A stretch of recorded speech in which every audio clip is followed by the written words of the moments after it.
unleashing a loaded gun in the house with our topic, gold bullion imports into India should only be through one channel. And moderating this is none other than Professor Sundaravalli Narayanaswami, the chairperson of India Gold Policy Center, IIMA. Let's give her a round of applause. She has a tough order of task ahead. Speakers for the topic are the Managing Director and CEO of IIBX IFSC Limited, Mr. Ashok Gautam, Mr. Haresh Acharya, Director Parker Precious Metals. Both of them will be speaking for the topic. Speaking against that, no, there should not be only one channel, are Mr. Vikas Nagpal, Head International Sales, Retail, Forex, Bullion and Tech Initiatives for ICICI Bank, and Mr. Kumar Parmani, the National Head Bullion and FES Sales, Yes Banks Limited. So we have the institutionals on one side and of course the people on the other. I invite our sessions moderator to kindly come, take her place in the middle, set the context, and I invite both the sets of for and against participants on the stage now. Thank you so much. Good evening, everyone. So, the topic which is given to us is whether bullion imports into India should be through one channel or should be through multiple channels. Right now, as you know, in our country, gold is being imported through multiple channels. Precisely, IIBX does through UAE-SIPA, and there are other many channels which are doing the import. And here I have some esteemed speakers on my either side, and when I was asking Ganpati Srivastava about how are you going to have the stage arrangement, he said two of your panel members are going to be on your right and two of them are going to be on the left, and this right and left is always gets me cracking up. This is what we do, and so there are two people who are always right and two people who are always left out, right? That out part is a little hidden. Anyway, we have Ashok Gautam, CEO, and the format in which I am going to do is Ashok Bhai and Vasu Bhai are going to be speaking on the yes part, and we have Vikas and Kumar who are going to speak on the no part, and I am going to give them 3 minutes each so that they speak what is their argument for I or no. Okay, Ashok Bhai. So thank you, ma'am, and thank you, lovely audience. So back to the school days and the college days. But here it is a very real life situation and a very real life question. And thank you, Eventel, for this format. I am loving it already when I am just sitting there. But let's come to the point. So let's start. Where are we going? Viksit Bharat 2047. What are the objectives? Objectives are all well known. But then, when we are trying to get onto that journey, we also need to build institutions.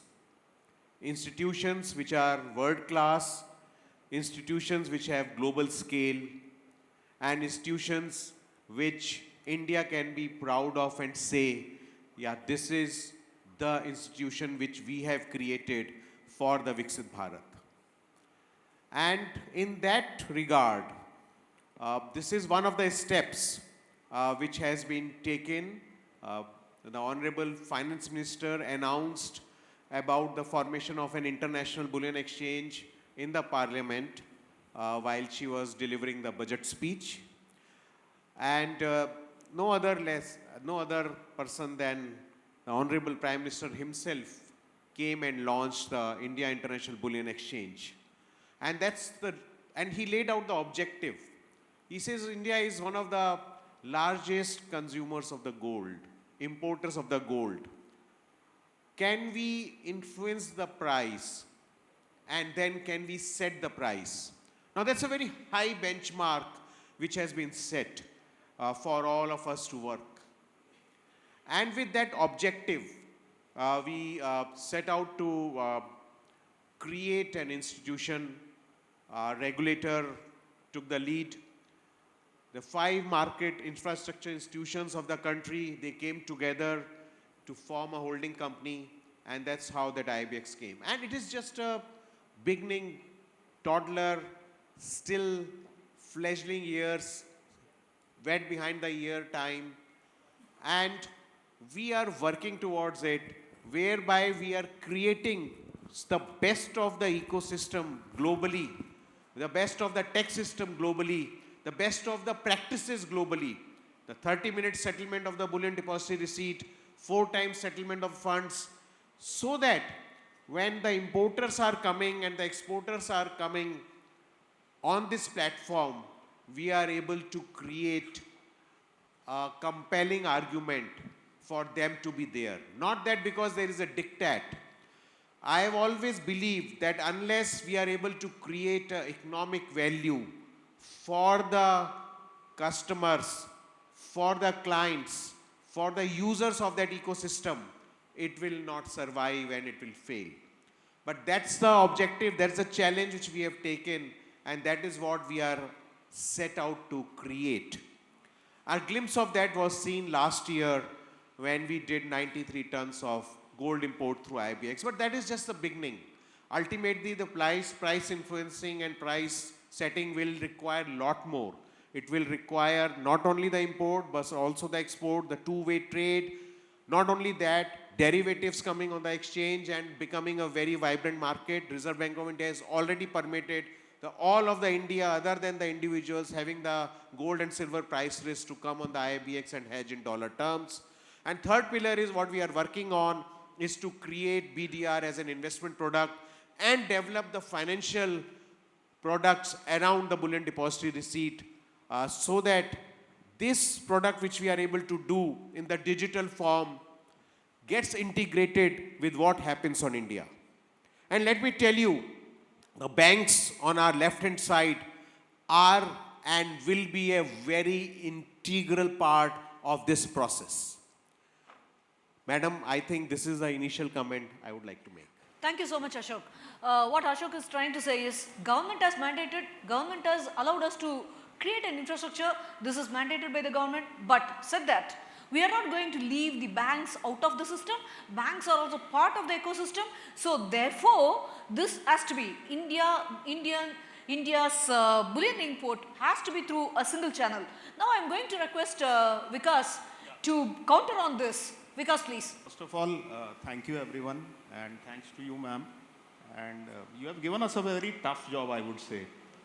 You have put us in front of people, those who are actually very knowledgeable, very sort of the kind of experience we have, and they have, it is very different. Mr. Gautam actually has spent so much time in the industry, and same as Vasubhai in his business. So we'll try to do our best. So let me put in this way that if you see, I'll give you a perspective on the FX market. If you talk about FX market, there was a OTC market. There is also an exchange market. And being in treasury, I know the OTC market and exchange market both markets are there.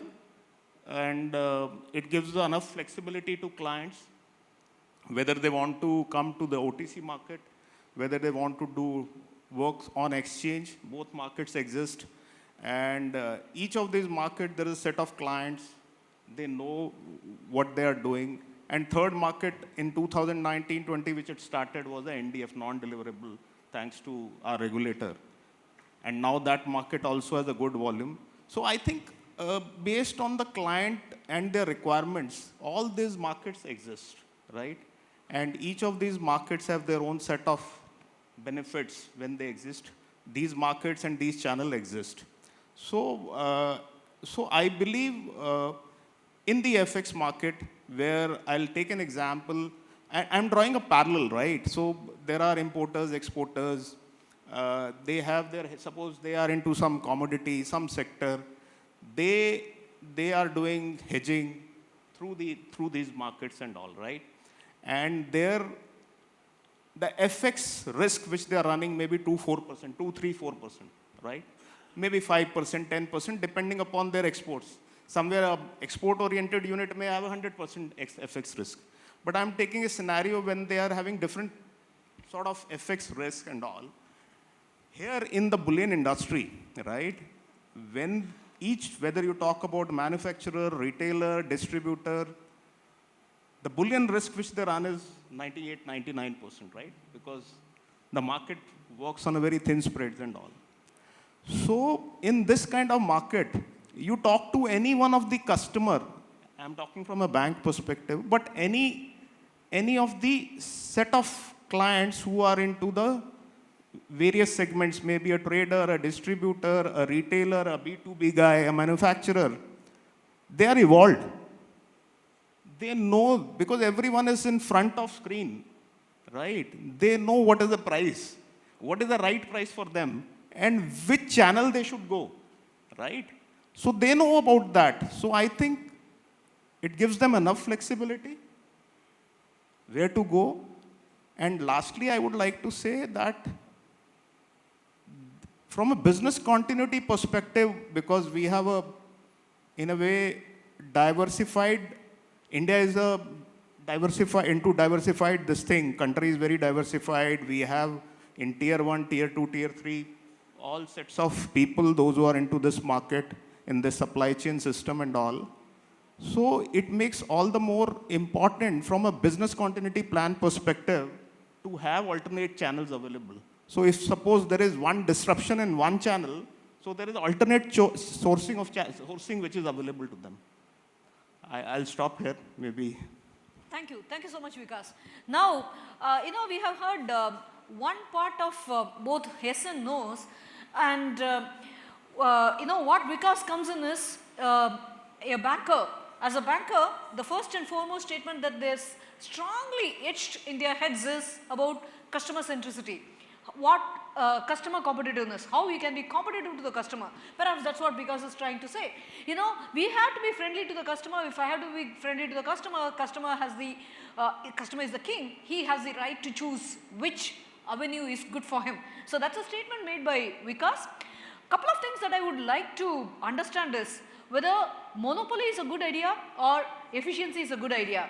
Are we going to talk about inclusivity, or are we going to talk about level playing field, or are we going to talk about competitiveness, or are we going to talk about what are the practical considerations, what are the pragmatic considerations in having a single avenue or about a multiple avenue, or what are the things that is at the governance level, what are all the issues that can be come around. So these are some of the questions that would stay in my head, and before I take on to the next of my panel members, I would request the audience to have a poll run through them, so that you have a partial information. I would like to know what the audience is feeling about. Now let me go to Vasubhai. Vasubhai? नमस्ते दोस्तों, पर just ये जो for और against है, उसके थोड़ा for और अगेंस्ट के बीच में मैं आ जा रहा हूँ, क्योंकि आई एम द कस्टमर. मेरे को कहाँ जाना है, बैंक के पास जाना है या एक्सचेंज के पास जाना है. तो जस्ट हम इसके लिए थोड़ा पीछे जाते हैं. एज अ कस्टमर हम लोग बुलियन डीलर है या रिफाइनर है या ज्वेलर्स है, तो थोड़ा पीछे जाते हैं. 1997 को गोल्ड OGL किया गया था. ओपन जनरल लाइसेंस के समय में नॉमिनेटेड एजेंसी और बैंक्स को लाइसेंस दे दिए गए, और बैंक्स वो गोल्ड इंपोर्ट करके अपने कस्टमर को पहुंचा रहा था. उसमें बहुत सारे प्रावधान आ गए थे, मगर कोई भी बैंक, इवन ICICI बैंक का भी एक बहुत बड़ा सुवर्ण काल रहा है, जिसमें अमर सिंह साहब थे, नरेश बाबू साहब थे, जगह हैं बैठे हैं, तो वो भी एक बहुत गोल्डन पीरियड हमने लोगों ने देखा है. पर उन लोगों ने क्या नहीं किया जिसके कारण वो लोग पिछड़ गए, वो हम पहले बात करते हैं. क्योंकि 1997 के बाद कोई भी रेवोल्यूशंस हुआ है तो एक ही बैंक जिसने सबसे ज़्यादा काम किया है वो बैंक ऑफ नोवा स्कोशिया, जो फॉरवर्ड कॉन्ट्रैक्ट लाया, फ्यूचर कॉन्ट्रैक्ट लाया, अवेलेबिलिटी लाया, अपना जो बैंक का जो बुक है, यानी जो ट्रेडिंग बुक है, उसको उन्होंने मॉडराइज किया, खुद अपना स्टॉक रखा, हर एक स्टेशन पे पहुंचाया. पर बाकी की बैंकों ने ये कुछ भी नहीं किया. और यहाँ तक कि जब भी फ्यूचर कॉन्ट्रैक्ट या फॉरवर्ड कॉन्ट्रैक्ट का इंडिया को ज़रूरत था, तो कोई भी बैंक आगे नहीं आया एक्सेप्ट नोवा स्कोशिया. मगर इसके बाद ऐसा कुछ भी नहीं हो पाया. ना तो इन्होंने किसी का अंडरलाइन चेक किया है, ना किसी को लिमिट्स किए हैं, ना किसी को लोन प्रोवाइड्स ज़्यादा करने के लिए कोई लिमिट्स का प्रावधान रखा. बहुत सारे रिस्ट्रिक्शन में ही रहे. मैं तो यहाँ तक जानता हूँ कि बैंक्स ने अपना जो एसोसिएशन है, इंडिया बुलियन बैंकिंग एसोसिएशन, वो भी 2022 को बनाया। उसको 25 साल लगे अपना एसोसिएशन के, उनको करना क्या है कि वो तो सिर्फ यही सोचते हैं कि हम जेपी मॉर्गन या ANZ बैंक से इंपोर्ट करेंगे, कस्टमर को पहुंचाएंगे, अपना 50 सेंट्स ले लेंगे। मगर कस्टमर को क्या चाहिए, क्या उसको कौन सा प्रोडक्ट चाहिए, उनको आगे का दरवाजा ही नहीं दिखाया कि एक दरवाजा खुलता है तो उसके आगे का दरवाजा दिखाई देता है, उसके आगे का दरवाजा खुलता है तो तीसरा दरवाजा दिखाई देता है। पर ये चीज बैंक्स ने कभी नहीं की, तो ये एक उनका माइनस पॉइंट रहा, इसीलिए वो पिछड़ गए। ये मैं ऐसा नहीं बोल रहा हूँ कि मैं दोनों के बीच में ही हूँ, अभी भी मैं वही बोल रहा हूँ कि मैं एक्सचेंज और बैंक के बीच का आदमी हूँ, क्योंकि मैं ट्रेडर हूँ। पर ये होने के बाद अगर एक्सचेंज जब भी आया, तो एक्सचेंज के आने के साथ क्या हुआ कि लोगों को अपना एक कॉम्पिटिटर नजर आया, और वो कंपटीशन के चक्कर में वो लोग अपने आप को मॉडराइज करना शुरू किए। तो मैं ऐसा बोल रहा हूँ कि अगेंस्ट और फॉर का सवाल नहीं है, सवाल ये है कि आप क्या सर्विस प्रोवाइड कर रहे हो। एक्सचेंज ने आते ही अपने TRQ होल्डर्स के लिए एक पेमेंट का जो सिस्टम है वो प्रोवाइड किया था। इवन बैंक्स कभी जो डिस्काउंटिंग गोल्ड हमको 2020 तक कभी भी डिस्काउंटिंग गोल्ड नहीं मिला है। आज अभी कुछ बैंक्स डिस्काउंट में भी गोल्ड दे रहे हैं जो UAE से प्रोवाइड हो रहा है वहाँ से, मगर तब तक तो हमको डिस्काउंट का क्या चीज़ है वो भी समझ में नहीं आ रहा था। तो ये सारी चीज़ें जब ही एक्सचेंज आने के बाद मालूम पड़ी। एक्सचेंज ने 90 टन सोना इंपोर्ट किया, सबको प्योर सर्विस दी, उन्होंने BDR किया, सक्सेसफुली रिडम्पशन हुए, सिल्वर 1200 टन का इंपोर्ट हुआ, सबको प्रोवाइड हुआ, फॉरेन ट्रेड एग्रीमेंट का यूज़ हुआ, और वो भी प्रॉपर वे, ऑर्गेनाइज वे से। ऐसा नहीं है कि कोई थर्ड पार्टी ने काम किया, मगर और इसका बेनिफिट हर एक को मिला, नॉट अ सिंगल पार्टी। पहले फॉरेन ट्रेड एग्रीमेंट का जो यूटिलाइज होता था 2, 5, 10 पार्टियां करती थी, मगर एक्सचेंज ने वो 2000 लोगों तक पहुंचाया। वो चीज़ें आपको कैलकुलेट करती है कि आपका सक्सेस 2-3 साल में आपने क्या किया और क्या नहीं किया है। मैं अभी भी यही बोल रहा हूँ कि मैं फॉर और अगेंस्ट के बीच में हूँ madam. Thank you. Vasubai is very smart, as we can all know. You know, it appears like, you know, he is, same side goal मार रहे हैं जैसा लगता है, लेकिन वो क्या बताना चाहते हैं, जब तक के IIBX नहीं आया था, आप लोग थे कहाँ? Right? आप लोग थे कहाँ? आपका services का quality. Only we had the Nova Scotia Bank. He is going to the genesis behind IIBX and why it came and how banks were prodded, were forced into becoming more efficient, more competitive only after the institution of IIBX. So that's what he is saying. So his perspective is a little refreshing. It appears like he is on either sides, but he is trying to say that IIBX has brought in lot of discipline and lots of structure into the system in India. Now, next to Mr. Kumar. Good afternoon or good evening, everyone. So, if we look at the current scheme of import, I mean there are set of gold bar imports which happens for domestic purpose. There's Dore that we have coming in. We have gold import through IIBX. I think we also have gold for export purpose for the DTA units, the domestic tariff area, as well as for the SEZ. What we see is these are the 4 channels that we have right now, and I think each channel has its own meaning, has its own positives, which the customer takes away. Like, you can't, if you have one channel, what do you do for an exporter client in DTA? How do you service that if you have one channel only for an export purpose? What do you do with a client who is based out of SEZ, where he actually imports gold on his own books and then he manufactures and he sells it out? So it's very easy to say, there has to be one channel. I mean, it is something that we have to really introspect and check whether that one channel really is one channel, because again, Dore, for example, you need some refiners to flourish, you need to go international, and that is one way or the other. As India, you have to look at various things. So to my knowledge, I think I will only say that, having one channel will be only a little short of being catastrophic. We have seen slight change in policies happening and the premiums go up or the supplies gets disrupted. Coming back to exporters again, there's one more thing that we see is, you know, this for exporters or for any jewelry manufacturer for that matter, gold acts like a raw material. You are saying in a way that there has to be a one channel of import only. What if this channel for some reason gets disrupted for a day or so or for even hours? The entire manufacturing facility goes for a toss.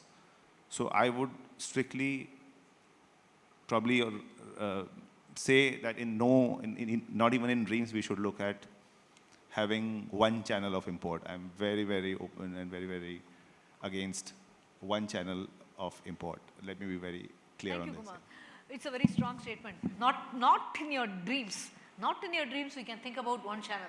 Let us, quickly let me tell you something. You know, there are two aspects to this. First, what we are doing currently and what we are aspiring. That is one aspect, right? Presently we have multiple channels. What we aspire to, what is good for the country? What is good for the country? When you are talking about good for the country, again and again I am trying to prod my speakers into, do you want efficiency? Do you want to have monopoly? Do you want to have consolidation? Do you want to have competitiveness? We are all talking competitiveness from the perspective of an individual jeweler or an individual trader. We are not looking at the point of, competitive as a country's from the country's side. That is something as a little bit we want to get in over there. And several inputs have come. I am going to just take one closing line from each of my speakers. Yes, Ashok. Yeah, so definitely it's not a monopoly because we have almost 700 confirmed IFSC approved buyers on one side, already 400 applications with us. These all are from 116 districts of 25 states of the country. That is the reach of IIBX. That is the convenience IIBX has been able to provide. So it's not only the physical piece. What we have in store, it's not only the T+0, but we are getting into the T+2+D contracts. You will see the contours coming on our website. T10 contracts, which is again going to mimic the consignment model which you are so used to or enamored with. We are going to launch as we go gold dore contracts. We are talking to a lot of players. We'll talk to regulator, we'll talk to the government. Gold dore will come. Gold for the exporters, that will come on IIBX. Gold for the SEZ entities, that will come on IIBX. Gold for the investment in fractionalized BDR form, where for 1 gram units also you will be able to buy, that is going to come. And then what ultimately is going to come is the portability. Once we have the electronic gold receipt coming on domestic exchanges, the BDR to EGR portability is also going to come. Take my word, we are looking at the future.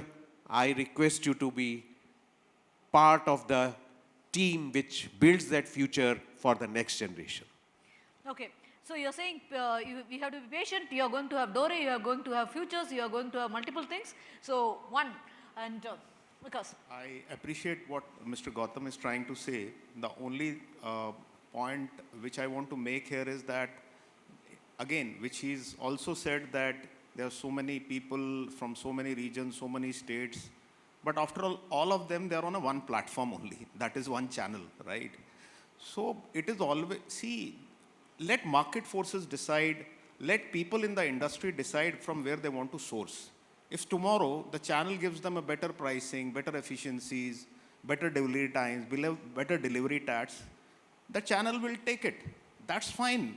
But I'm saying if there are other sources which provide them a better services, better pricing and whatever, so and so on and so forth. So let it go to the other channel. So what I'm talking about is a customer. Let customer decide where he wants to deal with. There are in international markets, we have, say in London, we have OTC market. In US, we have a COMEX. So both markets are there. In internationally, people deal in OTC also, they are in exchanges also. So both markets have their own sets of pros and cons. So let the market forces decide rather than... absolutely, yeah. Absolutely. Yes. विकास जी, आप वो मौका तो दीजिए customer को कि वो trade कर सके हर एक मार्केट में. वो फ्यूचर फॉरवर्ड कॉन्ट्रैक्ट तो लॉन्च कीजिए। मैं जस्ट ये कहना चाहता हूँ कि आप अपने आप को अग्रेसन, गौतम सर जैसा अग्रेसन आप कीजिए तो हमारे लिए अच्छा है। हमारे लिए तो 2-3 एजेंसियां हैं तो बेहतर है कि वो अपने अग्रेसिवनेस से अपने इंडस्ट्रीज़ को बेहतर वर्क और एफिशिएंसी दे पाए और ऑर्गेनाइज वे में लेके जाए। तो मैं आप सबको यही कहना चाहता हूँ कि दोनों एजेंसियों को मैं नहीं चाहता हूँ एज अ ट्रेडर कि बैंक्स में से बंद हो जाए या जॉब्स उनकी चले जाए या किसी का कुछ भी खराब हो, पर मेरा ये मानना है कि सबको साथ में रह के अच्छा और बेस्ट काम करना चाहिए। मेरी ये अपनी खुद की अवधारणा। Thank you so much. बंद नहीं होने वाले, बैंक्स IIBX के थ्रू सब कुछ ले सकते हैं और लोग ले जाएंगे। Kumar, please. Yeah, so I think as bank, again, I would say ki, we are open to all sort of imports. IIBX could be one of them. As customers, when when the customers come to us, also they obviously find what value they get from importing from one source or another source, and accordingly they use bank services. Bank, I think, will always be in forefront in innovating, in being a part of various channels as much as possible. Insofar as import of gold through the banking channel is concerned, IIBX certainly is on our mind, and if we see some, the customer coming to us from various forms, including export. I mean, the way Mr. Ashok Gautam, as mentioned, he is providing export gold, and it actually attracts all the banks to be on the platform. So while there have been only few banks who have been on as an SCC, I'm sure a lot of banks, including us, will be a part of that exchange or the channel as well. Thank you so much. My quick closing remarks before I take some questions from the floor. See, when there are several disagreements, we have heard all sorts of disagreement. I would like to have some views on what are the things that we agree upon. What are the things that we agree upon? Are we all sure that India is a huge market? How many of us agree India is a huge market for bullion? Let's have a show of hands quickly, please. How many of us agree? This is my constant statement. I have been vociferously talking about this. How many of you say that India should be the gold capital of the world? How many of you agree? How many of you agree that, our pricing, we should be dictating the price for gold for India? How many of you agree? How many of you agree that if I want to build up my volume, if I want to build up our volumes, export, as much as you are talking, the topic is about import. If I had to have multiple channels through import, should we have multiple channels for export as well? I don't know about that. So export, how we want to do, that should dictate the import as well, number one. The second part is that we are all, how many of us strive to say that from quantity based pricing, we want to have value based pricing for our gold? How many of you say yes? You know what is meant by value based pricing, right? India brand India and brand India gold, rather than saying about the pricing. How many of you say that? That should, I think, dictate the pricing that we are talking about. Thank you so much. If you have any Very aptly put, ma'am. Please. Ma'am, the results of the poll are also here. So we will let the audience have the last word. 73% people feel that the bullion imports should not be through only one channel. And I think that pretty much concludes it. A huge round of applause. And a big thank you to the audience also for giving us a very clear mandate here.